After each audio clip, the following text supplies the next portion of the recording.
ময়মনসিংহের সড়ক দুর্ঘটনায় মায়ের মৃত্যুর পর শিশুর গগন বিদারী চিৎকারের ছবি ভাইরাল সামাজিক যোগাযোগ মাধ্যমে। মৃত মায়ের বুক আঁকড়ে ধরে শিশুর কান্না কাঁদিয়েছে হাসপাতালের সবাইকে। ময়মনসিংহের ভালুকায় সড়ক দুর্ঘটনায় মারা যায় শিশুটির মা। প্রথমে পরিচয় পাওয়া যাচ্ছিল না শিশুটির, পাওয়া যাচ্ছিল না কোনো স্বজনকেও, পরে পরিচয় মিলেছে।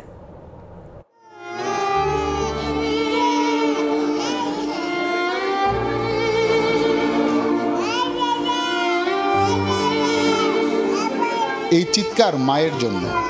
হয়তো এভাবে বারবার হাতের ইশারায় অবুঝ শিশুটি দেখাচ্ছে ওই তো আমার মা, কিন্তু মা তো নেই, সড়ক দুর্ঘটনায় মারা গেছে।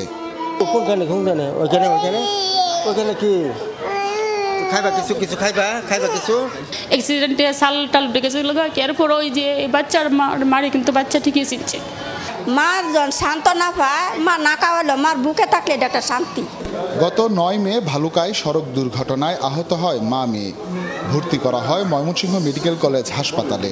ডাক্তার মাকে মৃত ঘোষণা করেন। যেহেতু মা মারা গেছে, অন্তর আসলে তার কেউ নাই, যে কেউ থাকুক, যত আত্মীয় স্বজন যাই থাকুক, কিন্তু মার বিকল্প কেউ হইতে পারে।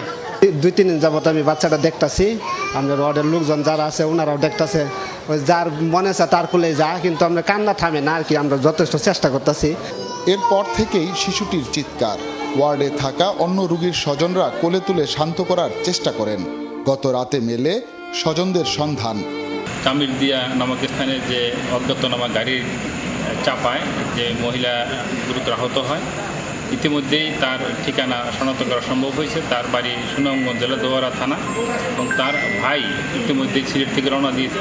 মৃত মায়ের বুক জাপটে ধরে রাখা শিশুটির এই ছবি বলে দিচ্ছে পৃথিবীর সবচেয়ে নিরাপদ আশ্রয়স্থল হচ্ছে মায়ের বুক। পৃথিবীর সব মায়েরা ভালো থাকুক। হুসাইন শাহিদ, যমুনা নিউজ, ময়মনসিংহ।